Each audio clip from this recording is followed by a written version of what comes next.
Sean Combs, better known as P. Diddy, has lived a life that reads like a movie script full of triumph, tragedy, scandal, and redemption.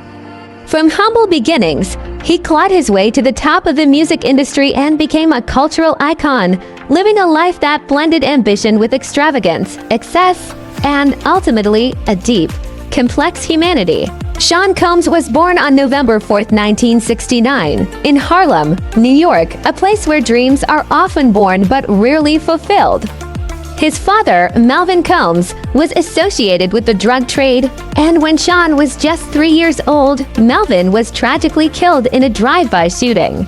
The weight of growing up without a father shaped him deeply, imbuing him with a fierce drive to succeed. His mother, Janice, worked multiple jobs to ensure her son would not fall into the same life his father had led. It was her tireless work ethic that instilled in Sean a determination to make something of himself. As a teenager, Sean showed an interest in both business and music, two passions that would define his life. After attending Howard University for 2 years, he dropped out to pursue his dream of working in the music industry. This bold move would be the first in a long line of risks he would take in his career.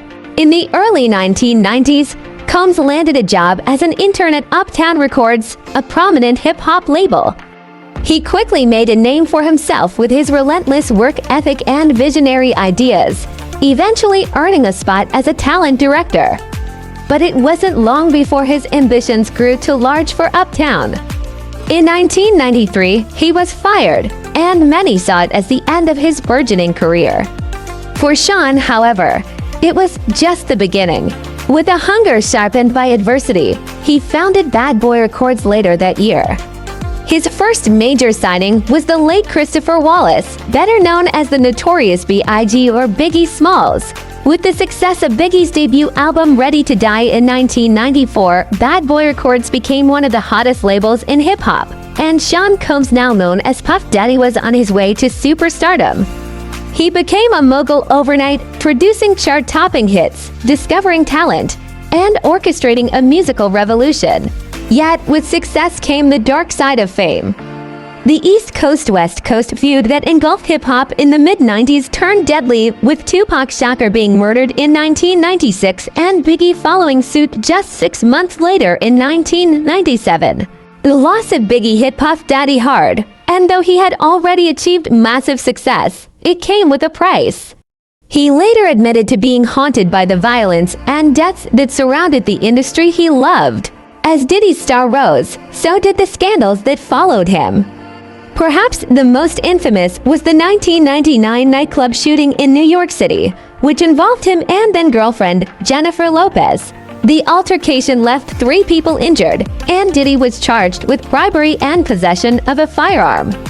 While he was ultimately acquitted, the trial threatened to dismantle his empire. It was a turning point in his public image, exposing the duality of his life, a man of great success, but also one haunted by scandal. Jennifer Lopez, affectionately known as J. Lo, was more than just a girlfriend, she was a fellow superstar. Their relationship captivated tabloids, but the shooting incident proved too much for the pair. They broke up shortly after the trial, and Diddy found himself both personally and publicly at a crossroads. Over the years, Diddy has been involved with several women, and his romantic relationships have often mirrored the highs and lows of his professional career. He shares children with multiple women, including Misa Hilton-Brim, Kim Porter, and Sarah Chapman. His relationship with Kim Porter, a former model and actress, was perhaps the most significant. They had 3 children together, Christian and twin daughters, Delilah and Jessie, and though their relationship was tumultuous, they remained close even after their romantic involvement ended. Kim's sudden death in 2018 from pneumonia left Diddy shattered. He publicly mourned her, calling her his soulmate and expressing deep regret that they hadn't married. Her passing was a reminder of the fragility of life, even amidst all the glitz and glamour. The family-oriented side of Diddy came to the forefront, and he became more vocal about his love for his children. His son, Quincy Brown, whom he helped raise, spoke at length about Diddy's impact on his life, and his oldest son, Melvin Combs, has often expressed admiration for his father's work ethic and success. Diddy's estimated net worth hovers around $1 billion, making him one of the richest figures in entertainment. But his wealth isn't just about money, it's about lifestyle. Known for his opulent tastes, Diddy lives in sprawling mansions, travels in private jets, and hosts legendary parties that only the rich and famous can attend. His iconic white party in the Hamptons became a symbol of the luxury and excess that defined the 2000s, attracting a list of celebrities from all corners of the world. He owns homes in Miami, Beverly Hills, and New York, and his collection of luxury cars and private jets is the stuff of legend. Diddy's love for fashion, particularly high-end brands, also led him to start his own clothing line, Sean John, which became widely successful and earned him a Council of Fashion Designers of America CFDA award in 2004. Rapper P. Diddy has been arrested and charged with sex trafficking, extortion, and prostitution. One of the horrendous things about the indictment was the revelation of a party called Freak Off Party that P. Diddy often frequented. So, what is the Freak Off Party? The discovery of 1,000 bottles of baby oil at P. Diddy's house has sparked a lot of speculation among the public in recent months, especially in relation to the Freak Off sex party case. Here is an explanation of the Freak Off Party that exposed P. Diddy's scandals and crimes, as well as the artists allegedly involved. What is a Freak Off Party? Freak Off Party is a party organized by P. Diddy. This party is known as a luxurious event that invites guests of famous celebrities. Apart from celebrities, this party also involves commercial sex workers and drug use. There are two types of parties organized, namely White Party and Freak Off Party. P. Diddy's white parties have been held from 1998 to 2009 at exclusive venues such as the Hamptons and Beverly Hills. These parties are usually held during U.S. Independence Day or Labor Day weekend, and guests are required to wear all white. P. Diddy himself stated that his goal was to unite the world of the rich with the world of hip-hop and create equality through all-white clothing. However, behind the opulence, reports emerged of drug use such as ecstasy and cocaine. Some guests even reportedly used models' bodies to consume drugs. After the white party, the party continued with the Freak Off Party, which was more private and only attended by certain people. The Freak Off Party involves drug use, alcohol, and sexual activities over several days. Other reports mention the involvement of male and female sex workers, with the location of the party at a luxurious mansion or a heavily guarded hotel.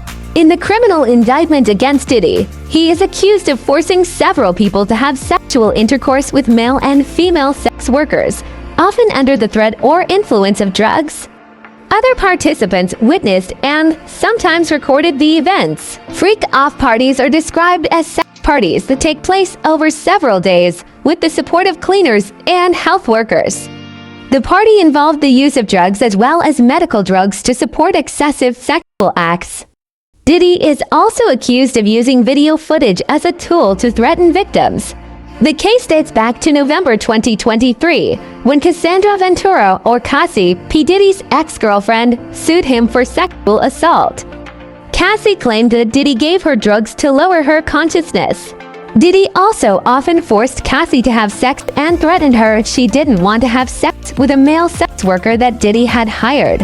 However, Cassie's lawsuit was quickly settled for an unknown amount of compensation. About a week later, Diddy was sued by Joy Dickerson-Neal for the same allegations. Joy said that Diddy drugged her with drugs, raped her while she was in college. Another woman named Liza Gardner also filed suit with similar claims. Furthermore, in March 2024, P. Diddy's homes in Los Angeles and Miami were raided by the authorities. At his house, the authorities found firearms, baby oil, lubricants, and sex toys in large quantities. Freak Off Party then linked a number of famous artists in Hollywood. Prince Harry was also named in court documents related to the Diddy case. In addition, rapper Usher is known to be close to Diddy and spent time at his house as a young man. Singers Pink and Megan Fox were also dragged into this issue after suddenly deleting posts on their social media after this case surfaced. However, until now, there has been no confirmation of their involvement in the Diddy case. Meanwhile, netizens suspect Justin Bieber as one of Diddy's victims. In an old video that went viral again, Diddy said that Justin spent 48 hours with him. At that time, Justin was 15 years old and awaiting the release of his debut album. Top celebrities such as Jennifer Lopez, Paris Hilton, Ashton Kutcher, and Jay-Z are frequent attendees of this party, making this event referred to as the modern Gatsby. Other celebrities who have attended freak-off parties include Mariah Carey, Alicia Keys, Will Smith, Leonardo DiCaprio, Kevin Hart, Jennifer Lopez, Kelly Osbourne, Kim Kardashian, and Beyoncé.